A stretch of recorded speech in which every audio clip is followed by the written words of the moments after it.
Speed time and distance के part 25 में जो थ्योरी बतला रहे हैं उसके बारे में पहले भी बोल दिए हैं। विपरीत दिशा से आ रही दो रेलगाड़ियां जब एक दूसरे को पार करती हैं तो एक दूसरे को पार कर जाने के तुरंत बाद की स्थिति का वर्णन करें। इसका अर्थ हुआ, मान लो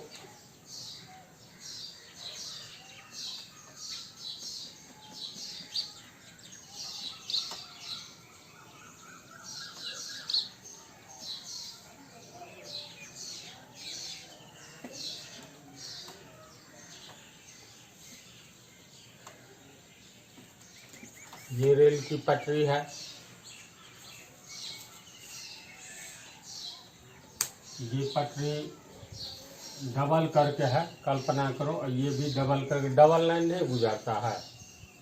डबल लाइन में एक और गाड़ी मान लो पश्चिम की ओर जा रही है तो बगल वाला डबल लाइन से पूरब की ओर आती है।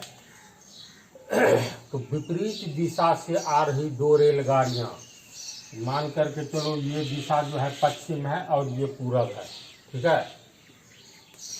ये हो गया तुमको पश्चिम, पश्चिम यानी वेस्ट, डब्ल्यू से वेस्ट। ये हो गया पूरब यानी ईस्ट, ई से हो गया ईस्ट। तीर का निशान बतलाता है ये दिशा पूरब की ओर है और तीर का निशान बतलाता है ये पश्चिम की ओर है। तब जो दो रेलगाड़ी जब आएगी विपरीत दिशा से, तो देखो इसको मान लो दो रेलगाड़ी है, पहली रेलगाड़ी और दूसरी रेलगाड़ी।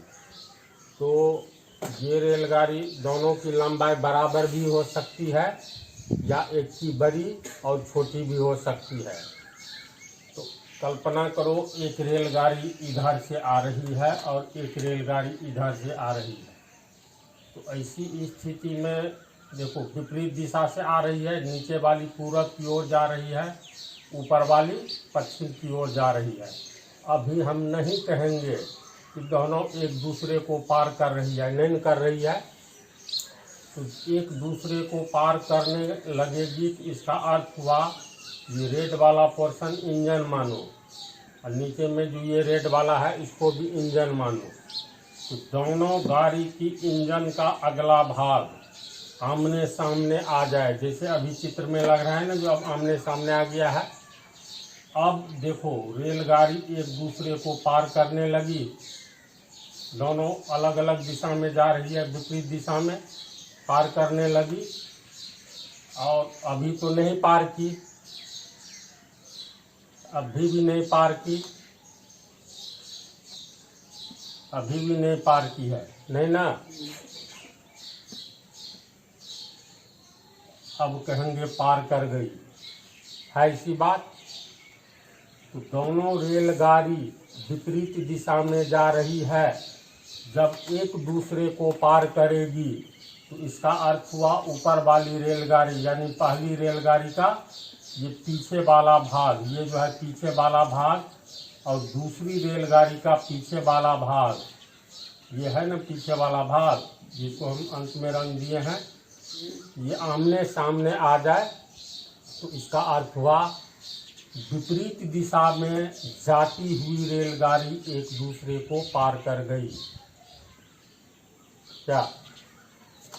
तो इसकी स्थिति जब एक दूसरे को पार कर जाती है तो विपरीत दिशा में जाती हुई दोनों रेलगाड़ी की स्थिति क्या होती है? पहली रेलगाड़ी और दूसरी रेलगाड़ी का ये पीछे वाला भाग का सबसे ये आमने सामने आ जाता है ना जी। इसके बाद दूसरी बात, जब एक दूसरे को पार करेगी तो दूरी कितना तय करेगी, तो ये सब भी पहले बतला दिए हैं। एक दूसरे को पार करने में एक दूसरे की लंबाई को पार करेगी। अर्थ ये हुआ, देखो एक दूसरे को कब पार करना शुरू करेगी? जब दोनों का इंजन का अगला भाग, इसको इंजन मान लो, इसको भी इंजन मान लो, अभी ये पश्चिम की ओर जा रही है, ये पूरब की ओर, तो एक दूसरे को तब पार करना शुरू करेगी जब दोनों गाड़ी के इंजन का अगला भाग एक दूसरे के आमने सामने आ जाए, तो हम कहेंगे दोनों रेलगाड़ी एक दूसरे को पार करना शुरू कर रही है या शुरू कर दी। और जब एक दूसरे के पीछे वाला भाग आमने सामने आ जाए तब कहेंगे दोनों गाड़ी एक दूसरे को पार कर गई।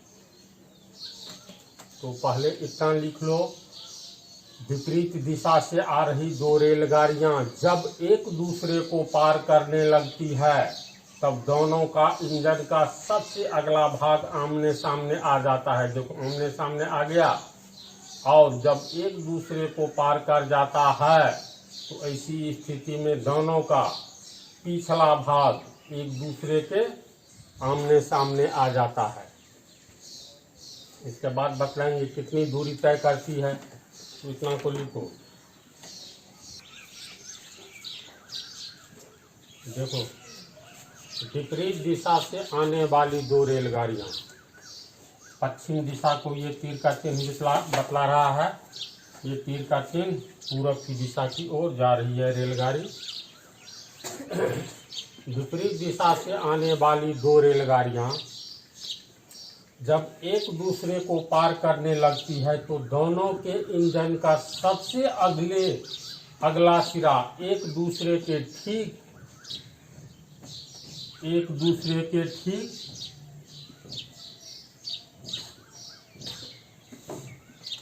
आमने सामने आ जाता है।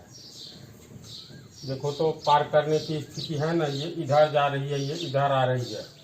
ये इंजन बी, ये वाला आगे वाला इंजन है, ये आगे वाला इंजन, तो इंजन का अगला सिरा बी, इसके इंजन का अगला सिरा सी, एक दूसरे के सामने आ गई है।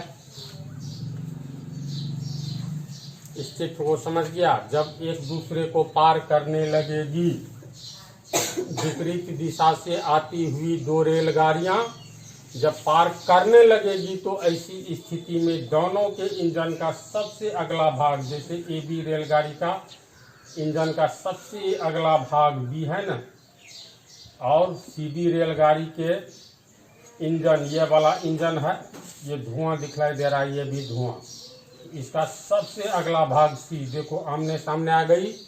तो यह कैसी स्थिति है?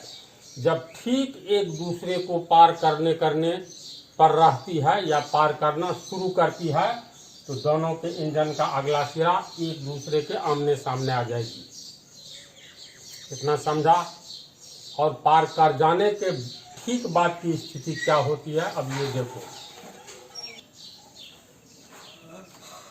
जब विपरीत स्थिति 2 में जब विपरीत दिशा से आती हुई दो रेलगाड़ियां एक दूसरे को पार कर जाती हैं तो ठीक तुरंत बाद की स्थिति, जब पार कर गई तो कैसी स्थिति होगी?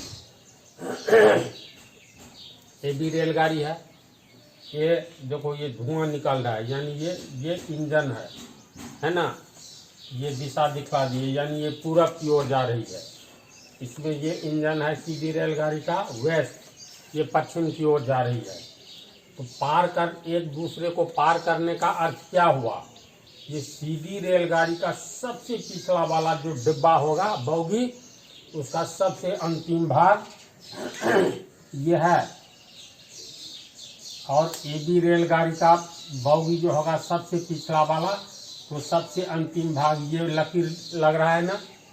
जब दोनों रेलगाड़ी का सबसे पिछला वाला भाग आमने सामने आ जाए, इसका मतलब दोनों रेलगाड़ी एक दूसरे को पार कर गई।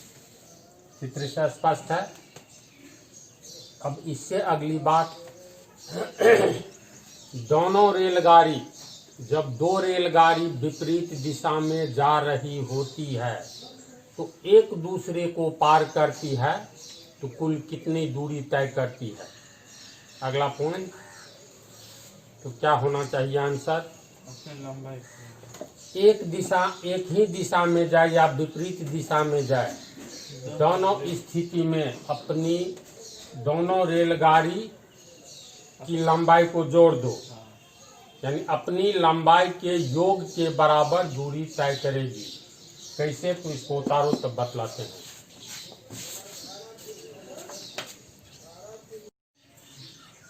विपरीत दिशा से आ रही दो रेलगाड़ियां जब एक दूसरे को पार करती हैं तो दोनों मिलकर एक दूसरे की लंबाई के योग के बराबर दूरी तय करती है। दोनों मिलकर के, क्यों? क्योंकि मान लो ये रेलगाड़ी है, पश्चिम की ओर जा रही है और ये पूरब की ओर जा रही है, तो दोनों न गतिशील है जी। ऐसी स्थिति में पार करना शुरू की, जब एक दूसरे के आमने सामने आएगा तो कहेंगे अब पार करना शुरू कर दी। तो कितनी दूरी तय करेगी? क्योंकि ये भी मान लो 1 सेकंड में 5 मीटर जाएगी। 10:15 में आमने सामने आ गई तो 10:16 में 1 सेकंड के बाद 10:15 में दोनों आमने सामने आ गई। ऊपर वाली गाड़ी 1 सेकंड में 5 मीटर जाती है, नीचे वाली 3 मीटर। तो ये 5 मीटर पश्चिम की ओर जाएगी, ये 3 मीटर पूरब की ओर आएगा। इसी तरह ये भी गतिशील है, दोनों गतिशील है। दोनों एक दूसरे को पार करने का अर्थ है दोनों के इंजन का पिछला भाग आमने सामने आ गया। तो कितनी दूरी तय की? तो यहाँ से लेकर के देखो आमने सामने है, ये लंबाई जोड़ दो। ऊपर वाली रेलगाड़ी का लंबाई है ना, नीचे वाली रेलगाड़ी का ये लंबाई जोड़ दो। तो यहाँ से नीचे वाली रेलगाड़ी का इंजन से लेकर के इंजन के अगले भाग, ऊपर वाली रेलगाड़ी के इंजन के अगले भाग, यानी चित्र इसका ऐसे बनेगा।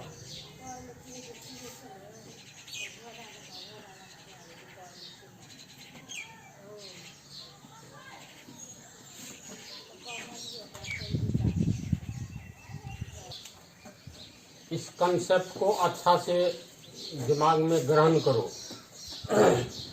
विपरीत दिशा में जाती हुई दो रेलगाड़ियां एक दूसरे की लंबाई को पार करती है। अगर एक दूसरे की लंबाई को पार करेगी, जैसे मान लो इधर जा रही है, अब पार करना शुरू की, तो नीचे वाली रेलगाड़ी ऊपर वाली रेलगाड़ी की लंबाई को पार कर रही है और ऊपर वाली नीचे वाली रेलगाड़ी की लंबाई को पार कर रही है ना। दोनों एक दूसरे की लंबाई को पार करती है। अभी तो एक दूसरे की लंबाई को नहीं पार की, इसका मतलब ये कभी कहेंगे जो रेलगाड़ी एक दूसरे को पार कर गई? नहीं कहेंगे। नीचे वाली रेलगाड़ी ऊपर वाली रेलगाड़ी की लंबाई को देखो पार कर रही है, जबकि ऊपर वाली भी पश्चिम की ओर जा रही है। ऊपर वाली रेलगाड़ी नीचे वाली रेलगाड़ी की लंबाई को पार कर रही है। देखो एक दूसरे के सामने आ गया तो नीचे वाली रेलगाड़ी भी चल रही है, ऊपर वाली भी रेलगाड़ी चल रही है, एक दूसरे की लंबाई को पार कर रही है। अभी तो नहीं पार की, एक दूसरे की लंबाई को दोनों पार कर रही है, क्योंकि दोनों विपरीत दिशा में गतिशील है। अभी भी नहीं कहेंगे जो रेलगाड़ी पार कर गई, नहीं न पार की। ऊपर वाली रेलगाड़ी और नीचे वाली रेलगाड़ी एक दूसरे की लंबाई को पार करते करते दोनों का पूंछ जो है सबसे पीछे वाला भाग आमने सामने आ गया, तो ऊपर वाली रेलगाड़ी नीचे वाली रेलगाड़ी की लंबाई को पार कर गई, नीचे वाली रेलगाड़ी ऊपर वाली गाड़ी की लंबाई पार कर गई। यानी जब दो रेलगाड़ी विपरीत दिशा में जा रही होती है तो दोनों एक दूसरे की लंबाई को पार करती है और दोनों का पिछला भाग जब एक दूसरे को के सामने आ गया तो नीचे वाली ऊपर वाली की लंबाई को पार कर गई और ऊपर वाली गाड़ी नीचे वाली गाड़ी की लंबाई को पार कर गई। यानी दो रेलगाड़ियां जब विपरीत दिशा में जाती है तो कितनी दूरी तय करती है? दोनों के द्वारा एक दूसरे की लंबाई को पार करने में जो दूरी तय की जाती है, और कितनी दूरी तय की जाती है? तो ऊपर वाली रेलगाड़ी के द्वारा नीचे वाली रेलगाड़ी के इंजन से लेकर के पूंछ तक है ना। देखो तो ऊपर वाली भी चल रही है, नीचे वाली भी चल रही है। नीचे वाली ऊपर वाली की लंबाई पार कर रही है, नीचे वाली ऊपर वाली की लंबाई, ऊपर वाली नीचे वाली की। तो इस तरह दोनों एक दूसरे की लंबाई को कब पार करेगी? जब दोनों के पिछला भाग एक दूसरे के ठीक सामने आ गया। तो कितनी दूरी तय की ऊपर वाली रेलगाड़ी और नीचे वाली रेलगाड़ी मिल करके एक दूसरे की लंबाई के बराबर दूरी चली। वो अपनी लंबाई भी पार करती है ना, मतलब अपनी लंबाई और दूसरे रेल की लंबाई। अपनी लंबाई कैसे पार करेगी? जैसे मान मतलब लो अपनी लंबाई वो भी जुटेगा ना। ऊपर वाली रेलगाड़ी की लंबाई को नीचे वाली एक ही रेलगाड़ी जा रही है, मान लो नीचे वाला चिन्ह हटा दो, तो किसी की लंबाई को नहीं पार कर रही है ना। और यहाँ पर एक व्यक्ति खड़ा है, मान लो यहाँ एक व्यक्ति खड़ा है या पोल है, तो ऐसी स्थिति में पोल अस्थिर है, तो पोल को पार करने में पीछे वाला पार्ट में पढ़ाए कितनी दूरी तय करेगी? तो अपनी लंबाई के बराबर। ये तो कंसेप्ट है। तो ऊपर वाली रेलगाड़ी और नीचे वाली रेलगाड़ी, ऊपर वाली रेलगाड़ी पश्चिम की ओर जा रही है, तो ये नीचे वाली रेलगाड़ी की लंबाई को देखो पार करना शुरू करती है। नीचे वाली अस्थिर नहीं है, अगर अस्थिर रहती तो ऊपर वाली रेलगाड़ी कितनी दूरी तय करती नीचे वाली रेलगाड़ी को पार करने में? तो ये अस्थिर है, तो अस्थिर है तो देखो इसका पिछला भाग आया। अगर अस्थिर है तो पर भी ऊपर वाली रेलगाड़ी गतिशील है, नीचे वाली अस्थिर है, ऐसी स्थिति में भी ऊपर वाली गाड़ी जो चल रही है उसकी लंबाई और नीचे वाली लंबाई को जोड़ दो, तो कुल दूरी ऊपर वाली रेलगाड़ी के द्वारा तय किया गया नीचे वाली रेलगाड़ी के इंजन से लेकर के यहाँ तक की दूरी जोड़ोगे और ये पार किया, ऐसा मतलब यहाँ तक की दूरी को जोड़ोगे। यहाँ तो है विपरीत दिशा से आ रही दो रेलगाड़ियाँ जब एक दूसरे को पार करती है, ऊपर वाली भी गतिशील है नीचे वाली भी, देखो दोनों चल रही है, ऊपर वाला नीचे वाले की लंबाई को पार कर रही है, नीचे वाला ऊपर वाला की लंबाई को पार कर रही है, दोनों गतिशील है। तो दो रेलगाड़ियाँ जब विपरीत दिशा में जा रही होती है तो दोनों रेलगाड़ियाँ एक दूसरे की लंबाई को पार करती है, अर्थात दोनों रेलगाड़ी मिलकर एक दूसरे की लंबाई को पार करती है। यानी जब दो रेलगाड़ियाँ विपरीत दिशा में जा रही होती है तो दोनों के द्वारा तय की गई दूरी बराबर। कितना दूरी तय किया? तो नीचे वाला ऊपर वाला का लंबाई पार किया, ऊपर वाला नीचे वाला का लंबाई पार किया, यानी दोनों की लंबाई अगर हम जोड़ देते हैं तो दोनों मिल करके पार की ना, ऐसी बात। तो दो रेलगाड़ियां विपरीत दिशा में जा रही होती है तो दोनों के द्वारा तय की गई दूरी बराबर दोनों गाड़ी की लंबाई का योग होगी, ऐसी बात। नहीं समझा तो फिर बोलो। समझ गया? क्या होगा आंसर? विपरीत दिशा से आ रही रेलगाड़ियां जब एक दूसरे को पार करती हैं तो दोनों मिलकर, एक नहीं दोनों मिलकर एक दूसरे की लंबाई के योग के बराबर दूरी तय करती है। सही है? दिमाग में सेट हुआ? पहले ये बोलो। इसको अब समझाना तो नहीं है। तब सवाल है, जब दो रेलगाड़ियां विपरीत दिशा में जाती है तो दोनों के द्वारा तय की गई दूरी बराबर दोनों रेलगाड़ी की लंबाई का योग, जो कि लिखा हुआ है। समझ गया? तो चलो उतारो। इसमें ये सुपर इम्पोर्टेंट क्वेश्चन है दूसरा, इसको हम अगले पार्ट में बतला देंगे।